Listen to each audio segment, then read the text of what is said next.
Want to know how to write offers for multifamily investments that protect your interest and get accepted quickly?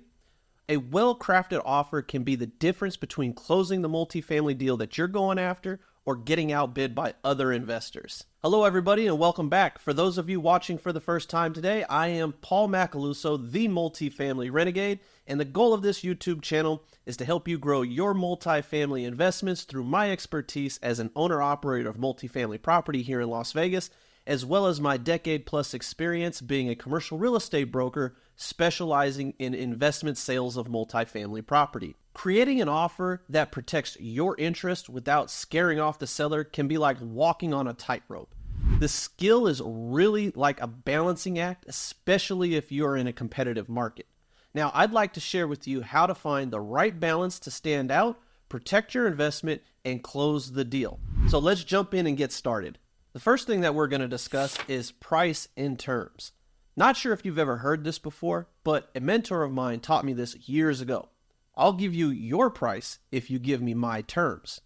Terms are as important, if not more important than price. So remember, beyond price, terms matter too. Flexible terms like the preferred closing date, shorter due diligence, or things like a larger deposit or even multiple deposits staggered throughout a deal, or financing or appraisal waivers, all can make your offer more attractive to a seller. So let's talk about contingencies and protection right now.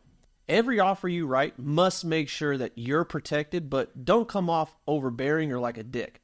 I've seen some offers that are completely overbearing and super one-sided.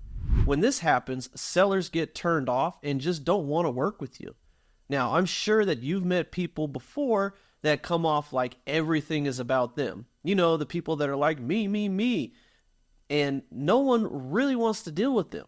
Sellers of multifamily property are no different. Contingencies are going to safeguard your investment, so you want to make sure that they are created in a way that protects you, but not turning off a seller.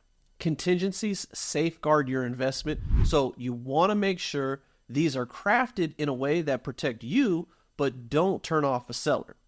You have to make sure 3 things are in place with your offers, no matter what. Number 1, you have to figure out how to protect your money, your earnest deposit. 2, you have to have enough time to do inspections, and I mean all inspections.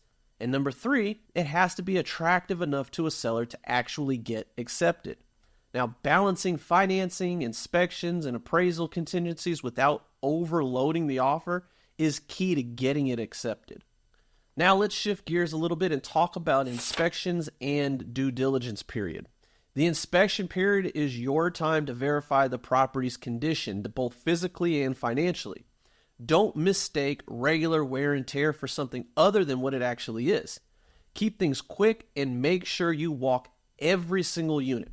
I've seen people hire inspection companies who either do one of 2 things. They kill deals by nitpicking out every little thing, or they overlook major issues.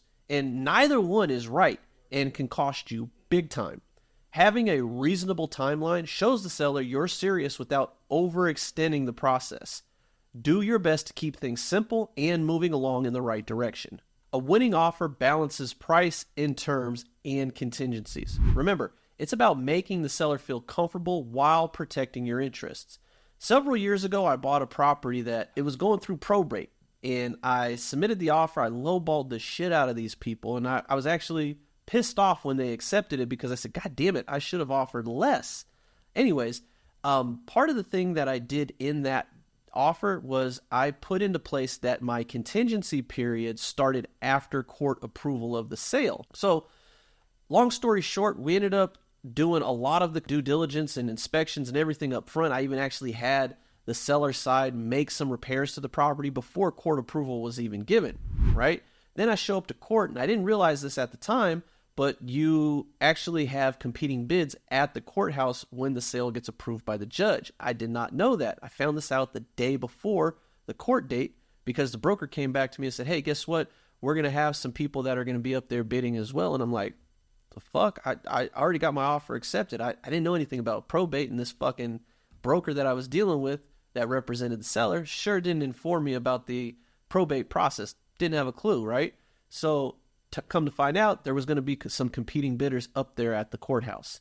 So when I get there, there's some people that, there's probably 4 or 5 people stood up, and we're all standing there, and the judge basically says, is there anybody here that wants to bid against me? And so we start bidding. The bidding war starts. I ended up fucking paying extra $35,000 for the property that I didn't want to pay, and I was fucking pissed. So at the end of everything, I'm walking out of the courthouse, and the broker walks up to me, and she's like, oh, well, I guess now that the court approved the sale and you won the bid, we'll be able to close this out next week. And I said, the fuck we are. I'm not closing this next week. Go back and read the contract. My due diligence starts as of today.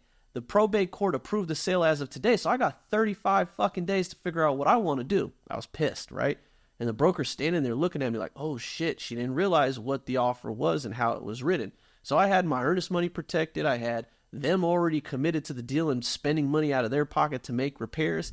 And I had more time if I wanted to back out of the deal after being bid up. Now, if I would have backed out of the deal at that point in time, they would have had to start the entire process over again, find another buyer, go back through the course to get the sale approved, blah, blah, blah, blah, blah. So that's a little story that I had that I wanted to share with you guys that dealt with price and due diligence and how I handled it. I hope that helped you guys out and gave you some insights into, a real world case study. Okay, to summarize everything for you guys, you have to craft balanced offers by understanding sellers' needs, setting reasonable contingencies, and offering flexible terms and personalizing the offer.